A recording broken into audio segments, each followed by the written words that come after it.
Bienvenido, doctor Andino. Buenas tardes. Sí, muy buenas tardes. Un saludo cordial a toda la audiencia. Enrique, a la tercera ocasión ya podemos estar contactados. Bueno, cada periodo presidencial siempre existe un marco de esperanza en cada uno de los ecuatorianos y ese marco de esperanza es lo que no se pierde la fe.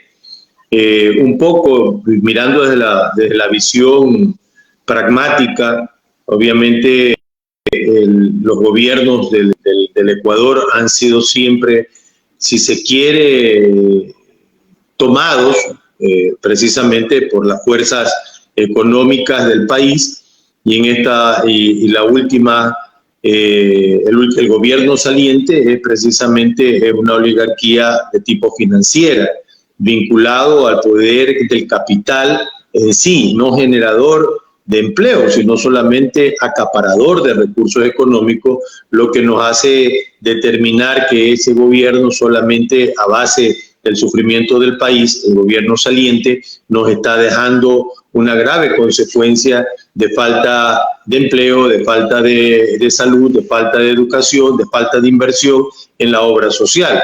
Y lo que generó el señor Lasso es una estabilidad financiera externa en la macroeconomía, lo que determinaba inclusive cierto rango de tranquilidad en el país. Pero si no hacemos una inversión en el espacio productivo, esa es una de las diferencias que hay. Podemos hacer el análisis de que el señor Daniel Noboa pertenece también a grupo económico, a una oligarquía, pero de tipo productiva. Ha habido tres rangos interesantes, importantes en ese hecho de lo que podemos nosotros rescatar. El primer elemento que nos dice y nos definen es el hecho de que la apertura de una banca internacional al ingreso del país, con que solamente genere ello, digo desde mi perspectiva personal, generaría inclusive una reactivación económica que le permitiría a todos los ecuatorianos inclusive tener un marco de endeudamiento adecuado en dólares, abajo, en un dígito abajo de 7, que sea 5, que sea 6, pero eso ya determinaría que compra de bienes y consumo, préstamos de productivo, nos pueden determinar a nosotros decir que podemos salir. Con que solo haga eso el gobierno, yo creo que en el marco económico vamos a tener cierto rango de tranquilidad. Si se pone orden a las finanzas públicas y se genera un trabajo social también, pero también lo ha dicho en campaña el señor Noboa, que llena de esperanza, que no va a haber elementos regresivos, es decir, que va a respetar el marco jurídico dentro de lo que significa no quitarle lo que se ha conseguido en el tiempo y en los años por parte de las fuerzas laborales. Además, quiero recalcar y aprovechar, Enrique, que el Ecuador ya debe de pasar de la era correísta, anticorreísta, de la era de las izquierdas y las derechas, y debe pasar a la era, inclusive en el marco ideológico fundamentalista, de decir de un espacio de tipo humanista, y con ello trabajar por un Ecuador de una forma mancomunada entre tanto las fuerzas laborales como también las fuerzas productivas y las fuerzas del capital. Ahora, doctor Andino, el tema aquí es, ¿podremos llegar a esto? En tanto y en cuanto yo decía, doctor Andino, ayer el ex vicepresidente de la República en un medio de comunicación, el señor Dajic, hablaba de no podemos sino extender los años de aportación para la jubilación. No podemos hacer otra cosa que elevar o menorar el salario para los ecuatorianos. Entonces, como que la gente se espantó y vio ese tipo de cosas, y ahí me refiero a lo que usted dice, doctor Andino, lo que dijo el el presidente electo, que no va a haber regresión en los derechos de los trabajadores. Esto como que no calza. Se equivocó en invitarle el mandatario electo al diálogo con el presidente Lasso, doctor Andino. Yo creo que sí, porque inclusive nos llamaba mucho la atención como actor político que somos, de que en la campaña él no convocó a ningún miembro de la vieja partidocracia, la vieja política, no se dejó acompañar de nadie, no se involucró. generó una independencia total, lo que compaginó con el estilo de cambio y la necesidad de cambio que quieren los ecuatorianos, sobre todo aquellas poblaciones jóvenes, que necesitan verdaderamente refrescar el espacio político, el generar un tránsito de cambio de época en ese sentido y de cambio de era, pero que en definitiva el señor Dají es un comentarista, es un economista, no sé si va a estar dentro del equipo de gobierno, pero yo creo que en el salvaguardar la seguridad social es la generación de empleo. Nosotros tenemos que ir a regularizar la informalidad que está en el marco del 70% de la población económicamente activa, que hay que afiliar a la gente que se encuentra en el extranjero, que son más de 3 millones de compatriotas que podrían inclusive aportar y hacer una aportación para su familia y para ellos mismos dentro de ese marco, y construir un refinanciamiento de la seguridad social, no sin antes transparentar la deuda que se tiene a la seguridad social, porque el monto es variable y nosotros hemos dicho como SEDOCUT que debe de ser auditada la deuda, pero antes de ello pagar los deudores y los morosos, quienes no han pagado a la seguridad social, que son cerca de 4.000 millones de dólares, y hay una deuda total de cerca de 24 o 27 mil millones de dólares, para lo cual serviría la auditoría.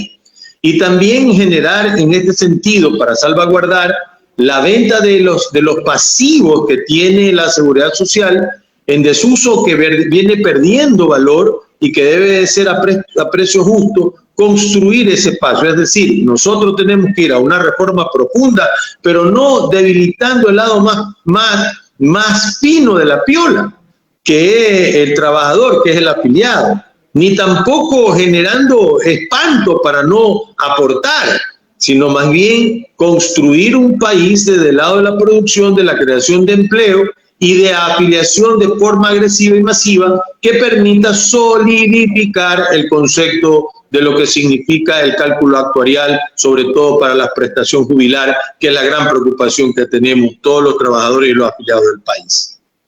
En torno a la deuda que tiene, doctor Andino, el gobierno con el Instituto Ecuatoriano de Seguridad Social, ¿en qué ayudaría que si los trabajadores, los afiliados al Seguro Social le dicen o le proponen al presidente entrante que tenga la bondad de entregarles el Banco del Pacífico para que esto sea algo que inicie con pie derecho e incluso sirva para regular a la banca pública, a la banca privada, perdón, en tanto y en cuanto usted verá que necesitamos tener una banca de primer piso para ser competitivos, doctor? ¿Esto en cómo ayudaría al Instituto Ecuatoriano de Seguridad Social? Tenga la bondad. Yo creo que ayudaría en mucho, ¿no? Porque comencé hablando del ejercicio de una función del presidente entrante, precisamente aperturando la banca extranjera hacia el interior del Ecuador, pero bajando inclusive los intereses que hoy están muy altos.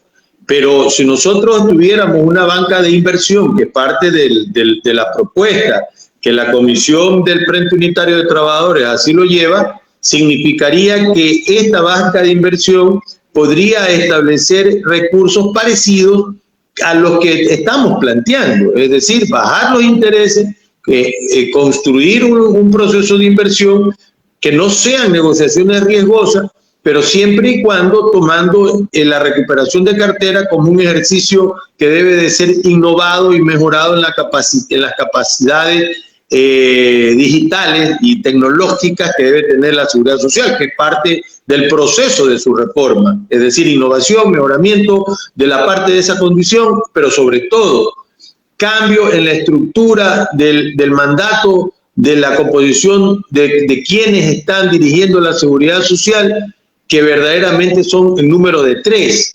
El Consejo Superior tiene que tener una mayor participación para evitar la componendas al interior de 2 contra 1 que ha venido ocurriendo en los últimos años y que prácticamente ha sido parte del proceso de corrupción de la seguridad social.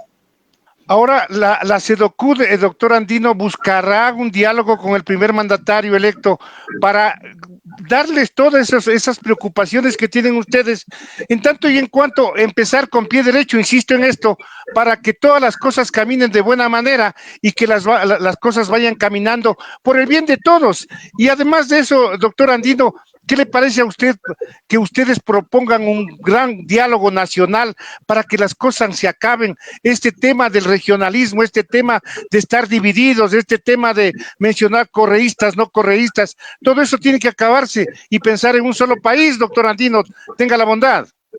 Sí, ese es uno de los principios por el cual nosotros decimos debemos cambiar ya la etapa del correísmo, anticorreísmo, la etapa de la lucha de clases, que a la larga debe haber una gran concertación, un gran pacto de la chacana, le decimos nosotros, y comparecido al pacto de la Moncloa, que permita construir un país a largo aliento, que la SEDOCUD tendrá que reunirse con el primer mandatario. Bueno, siempre lo ha hecho, siempre ha puesto nuestro dirigente y compañero Mesías Tatamúes ha estado en reuniones, no con el ánimo de la componenda, pero sí con el ánimo de decir lo que nosotros creemos y referimos en las necesidades de cambiar la estructura social, política, económica y salir de la grave crisis que tiene el Ecuador. Y así creo que debe continuar siendo una política de diálogo antes de cualquier elemento de acción.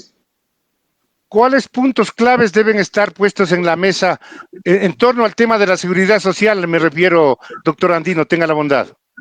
Bueno, una de las cosas es la reforma del Código Laboral, otra de las reformas de la Ley de la Seguridad Social, y en la cual está lo que hemos referido, ¿no?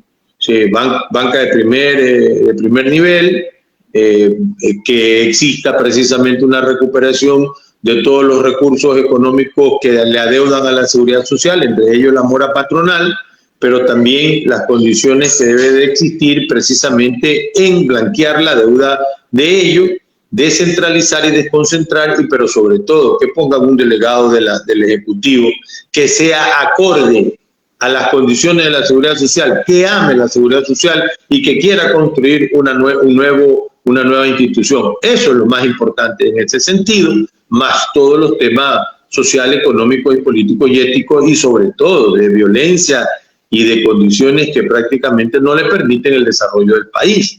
Si no hay la tranquilidad suficiente, vemos nosotros que un país tampoco puede resurgir o desarrollarse. Hablando de la clave del desarrollo, siempre planteamos tres elementos: salud, educación y producción. No hay otra cosa más que podamos nosotros referir. La reestructuración de la seguridad social, doctor Andino, será también pedir que pongan a verdaderos representantes de los trabajadores, porque lo de Correa ya sabemos cómo hizo, lo de Lazo sabemos lo que hizo, lo de Moreno sabemos a quiénes pusieron como representantes de los trabajadores. Eso también no habrá que corregir, y no será bueno que dialoguen con respecto a estos temas que definitivamente molestan y molestan mucho, doctor Andino, y como que lastima mucho, diría yo. Bueno, ahí está el punto de la conformación del Consejo Superior. Debe de ampliarse. Nosotros pensamos que debe haber una mayor representación para evitar ese hecho de la coaptación de un voto frente al que no está de acuerdo. Eso ha pasado. Entonces, yo creo que debe también de transparentarse los colegios electorales, más que todo en el marco de lo que significan los afiliados, y sobre todo tener un presidente que ya debe ser rotativo, porque ya está aprobada la reforma. Entonces ya no habrá un presidente del Ejecutivo, tiene que rotar por cierto tiempo perentorio y con ello obviamente redefinir la seguridad social en pro de las grandes necesidades que tienen los trabajadores y no bajo el concepto de la componenda y tratar de mirar qué se saca del seguro social como caja chica y como elemento verdaderamente nocivo que no han permitido el desarrollo de la misma. En tanto, doctor Andino, en tanto al tema de falta de medicinas, de falta de médicos, de ejecución de nuevas obras hospitalarias para dar el mejor, se puede decir, servicio para los afiliados, ¿esto también será parte del diálogo si existe, doctor Andino? Debe de existir, porque definitivamente ahí debe haber una política de adquisición de medicamentos, insumos y dispositivos, poner operativo en el marco de la salud. Nosotros hemos planteado 5 fases en el tema de la recuperación de la salud. La primera, recuperar la institucionalidad. La segunda fase, la institucionalidad en la primera semana, bajo decreto y acuerdo. Si el señor Daniel Noboa tiene interés en reformular la salud dentro del marco de lo que debe de ser una salud integral, completa, sumando los subsectores, deberíamos nosotros plantear y replantearnos eso. Primero, la institucionalidad. Segundo, la condición esta de poner operativo las unidades de tanto el Ministerio, IES, IFA y POL, con insumos, medicamentos, dispositivos y implementación de equipo. La tercera fase es tratar de cambiar la estructura territorial y el eje administrativo de la seguridad social, de todo el sector de la salud. La cuarta fase es meter todo el Estado a la promoción y prevención, es decir, generando un concepto diferente de salud pública. Y la quinta es la normativa, que debemos tener un sistema de salud previsional, un modelo de atención y un modelo de gestión diferente. Modelo de atención biopsicosocial, que se compagina a lo que dijimos en la cuarta fase, y obviamente el modelo de gestión, que debe ser descentralizado, desconcentrado, administrativa y financieramente, y encima el cambio de la territorialidad que tanto daño le ha hecho a la salud pública. Esto de los circuitos, distritos y zonales son un desastre, ha postergado la salud, ha generado mayores problemas. Debemos regresar a la provincialización, donde prácticamente se recupere la égida y el patrimonio de cada lugar de qué es la salud pública en cada una de las unidades operativas del Ministerio de Salud Pública, del IES, IFA y SPOR. Y terminar también de cogerle como caja chica al dinero de la seguridad social. Eso también debe ser tratado, pienso yo, doctor Andino. No sé si que podemos agregar algo más para finalizar este diálogo. Tenga la bondad, doctor. Algo no, creo que mirando. Bueno, dentro del marco de lo social, al gobierno se le podría recomendar es que en su plan no solamente se vigile la desnutrición infantil y el componente madre-hijo, que ha sido uno de los planes bandera que ha demostrado para los 1000 días en esa composición. Lo que deberíamos nosotros es mirar la malnutrición, la obesidad, la hipertensión, la diabetes, que son los graves problemas del nivel 3, 4 de lo que es salud. Pero sobre todo también pensar que hay que recuperar el Instituto Nacional del Niño y la Familia, el INFA. Hay que recuperar esa institucionalidad para darle mayores capacidades de resoluciones al componente familiar, al componente social. Correcto, y con eso cerrar este diálogo, mi querido Enrique. Doctor Andino, quiero agradecerle mucho por haber estado con nosotros. Ha sido el exministro de Salud, doctor Francisco Andino, quien ha dialogado con este medio de comunicación. Gracias, doctor. Muy amable. Gracias a usted, Enrique, y un abrazo a todos.